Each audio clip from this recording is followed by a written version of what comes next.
El Señor esté con ustedes. Lectura del Santo Evangelio según San Mateo. En aquel tiempo, mientras Jesús y los discípulos recorrían juntos Galilea, les dijo Jesús: al Hijo del Hombre lo van a entregar en manos de los hombres, lo matarán, pero resucitará al tercer día. Ellos se pusieron muy tristes. Cuando llegaron a Cafarnaún, los que cobraban el impuesto de las 2 dracmas se acercaron a Pedro y le preguntaron: ¿vuestro maestro no paga las 2 dracmas? Contestó: sí. Cuando llegó a casa, Jesús se adelantó a preguntarle: ¿qué te parece, Simón? ¿Los reyes del mundo a quién le cobran impuestos y tasas? ¿A sus hijos o a los extraños? Contestó: a los extraños. Jesús le dijo: entonces los hijos están exentos. Sin embargo, para no escandalizarlos, ve al lago, echa el anzuelo, coge el primer pez que pique, ábrele la boca y encontrarás una moneda de plata. Cógela y págales por mí y por ti. Palabra del Señor.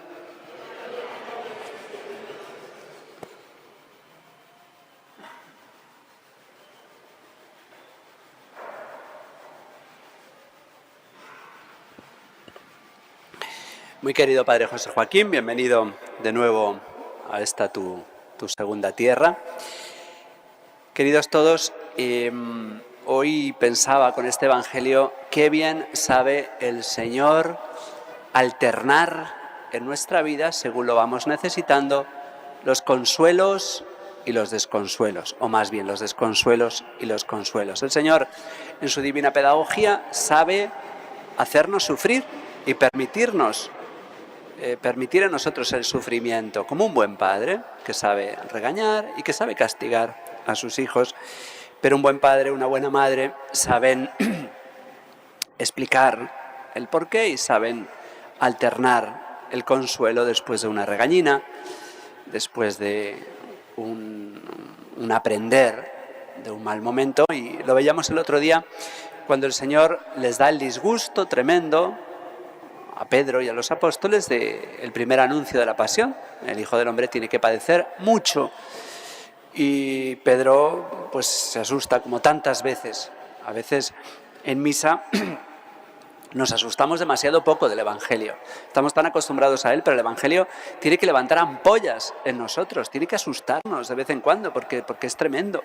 Y el Señor, cuando dice que no se puede ser infiel a una mujer, pues Pedro se asusta. En ningún caso. ¿Cómo puede ser? Cuando el Señor dice que un rico no puede entrar en el reino de los cielos, se asustan. Claro, es que el Evangelio es muy serio, es muy exigente y tiene que levantar ampollas en nosotros. Cuando todos los días, después de decir gloria a ti, Señor Jesús, nos sentamos tan tranquilos, señal de que algo no hemos entendido. El Evangelio es muy consolador, es balsámico en muchas ocasiones, pero en muchas otras ocasiones es alcohol en la herida de nuestros pecados, en la herida de nuestro egoísmo. Y eso es lo que le pasa a Pedro y a los apóstoles una vez más. El otro día lo veíamos, cuando hace el primer anuncio de la pasión, pues Pedro se levanta y le dice: ¿cómo va a ser eso? Y entonces el Señor le llama a Satanás: apártate de mí, Satanás. Después de esta reprimenda dura y después de este susto de anunciar por vez primera la pasión, viene el consuelo de la transfiguración. El Señor sabe consolar. Y hoy pasa lo mismo. Hoy nos encontramos ante el segundo anuncio de la pasión. Y acto seguido viene una manifestación del Señor, de su poder, haciendo el milagro de la didracma. La didracma es una moneda que había que pagar, un impuesto que había que pagar allí en Galilea, en Cafarnaún, que es una ciudad fronteriza. Había que pagar la didracma. Y bueno, pues aquí hay muchas discusiones sobre si Jesús le correspondía pagarla o no. ya muy aparte de por ser hijo de Dios, pero eso no era lo que se estaban preguntando. ¿Jesús tenía que pagar esos 2 dracmas o no, según su procedencia? Bueno, no vamos a hablar de eso ahora. El caso es que al Señor le preguntan, a Pedro, perdón, le preguntan si ha pagado su didracma, sus 2 dracmas. La dracma era la moneda griega equivalente al denario romano, que es el sueldo de un trabajador un día. En Roma se pagaba el denario, en Grecia la dracma, era prácticamente equivalente. Y le preguntan a Pedro, ¿tu maestro paga la didracma o no? ¿Paga este impuesto o no lo paga? Pedro contesta que sí, pero acostumbrados nosotros a las respuestas de Pedro, que con mucha frecuencia no acierta, podemos permitirnos dudar si el Señor la pagaba o no. No lo sabemos si la pagaba. El caso es que el Señor llama aparte a Pedro, porque también es muy delicado el Señor en corregirnos y en llamar la atención, y le enseña. Le dice, Pedro, ¿quién tiene que pagar los impuestos? ¿Los hijos, los reyes a sus hijos les cobran impuestos o a los siervos? Los impuestos se cobran a los siervos. Pues a mí no me corresponde pagar. Él es el hijo, él es Dios, no le corresponde pagar. Pero para no escandalizar, vamos a pagarlos. Y además tiene ese precioso detalle de pagarlo por él y por Pedro.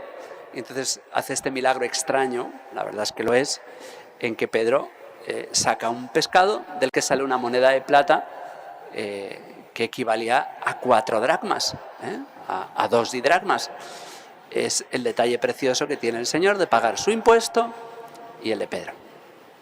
Bien, muy aparte de lo bonito que es este detalle, y de otras muchas cosas curiosas. Ahora, cuando uno va en Tierra Santa, en Tiberíades te dan un pescado que se llama el pescado de San Pedro, que tiene un punto muy grande, negro, en la jeta, en el rostro, y se dice que es el pescado de San Pedro y que eso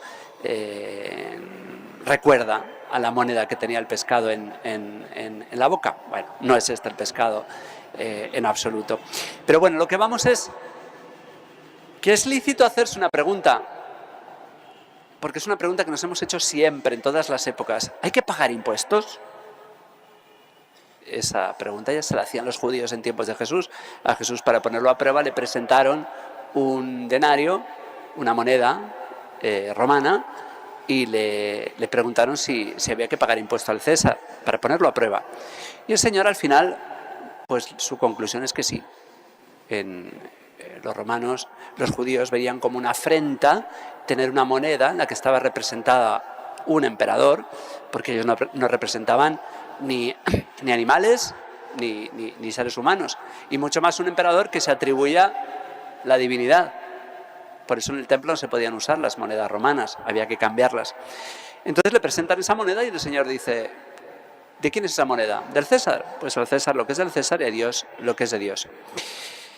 Parece que el Señor se inclina porque hay que pagar impuestos. Es una pregunta que nos hemos hecho siempre y hoy nos la hacemos con más razón, porque vivimos en una sociedad en la que el Estado es cada vez más invasivo, cada vez más abusivo, y entonces uno se harta, sobre todo porque las políticas modernas pues emplean gran parte de nuestros impuestos a hacer cosas muy buenas, y gracias a los impuestos pues tenemos hospitales, tenemos carreteras, tenemos muchas cosas para el bien común, tenemos escuelas. Hoy el Estado realiza muchas cosas. No hay que aplaudir demasiado, pues cuando una sociedad tiene mucho dinero, pues está muy bien que lo invierta. Lo que pasa es que cuando vemos tanta corrupción, cuando vemos qué mal se administra en este país y en todos, qué mal se administran nuestros impuestos, cuánta corrupción hay, cuánto se gasta en burocracia y sobre todo cuánto se gasta en cosas inmorales, en publicidad para ideología de género, en abortos, en eutanasia, como recientemente se ha hecho en el Perú, con nuestro dinero, pues a uno le cabe la duda de si debe pagar impuestos o no. Entra esa duda. Y yo sé que es ilegal lo que estoy diciendo, pero es que muchas veces lo legal no es moral.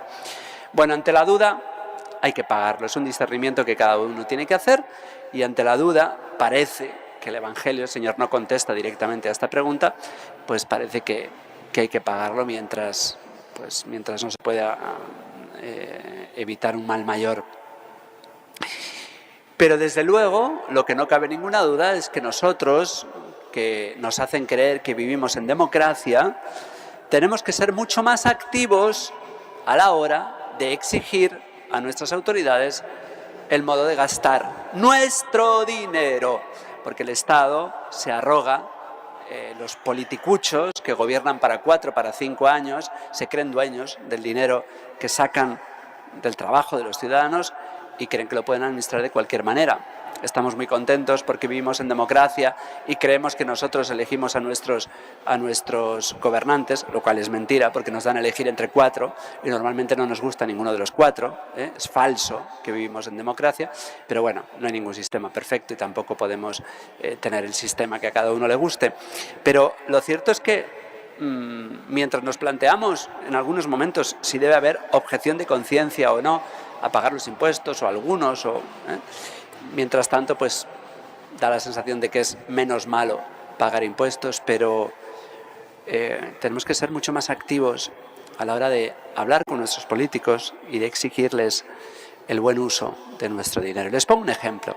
En la pandemia, recién cuando empezaron esas medidas tan terribles, tan draconianas, tan drásticas, en teoría para salvarnos la vida, pues salió de aquí de la municipalidad, no el alcalde actual, sino otro alcalde, y salió un cartel en el que ponía: más vale ayudar con dinero que rezar.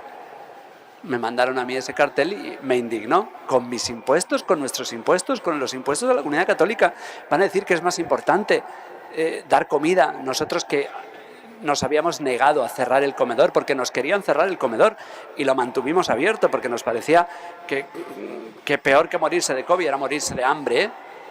Nos negamos a cerrar el comedor y gracias a Dios lo pudimos tener abierto, incluso con muchísimos más platos. Llegamos a dar cientos y cientos de platos diarios y que encima nos digan que es más importante dar de comer que rezar. Entonces inmediatamente llamé al alcalde de entonces y gracias a Dios retiró el cartel.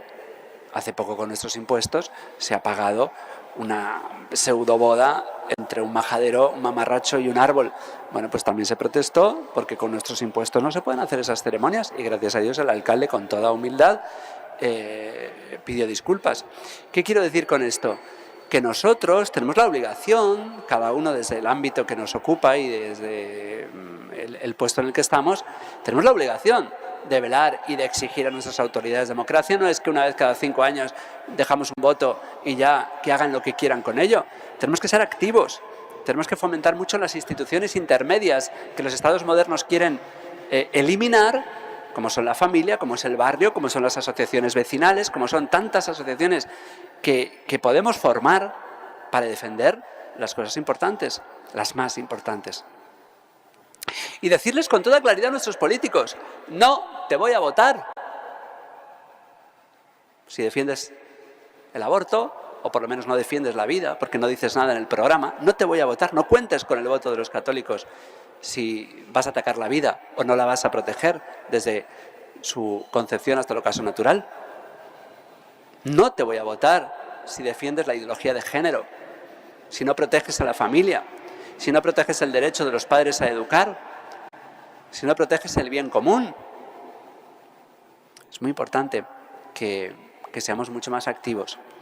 El Estado moderno nos tiene pendientes del fútbol, que está muy bien, nos tiene pendientes del internet y distraídos ahí, algunos esclavos de la pornografía y unos ciudadanos pues bobos que no están en lo que tenemos que estar. Ya sé que no podemos gobernar todos, pero tenemos que tener una mirada mucho más vigilante hacia cómo nuestros políticos gastan nuestros impuestos y de ese modo exigirles y de ese modo que se lo piensen mucho mejor antes de hacer el gasto de lo que con nuestro sudor ellos recaudan.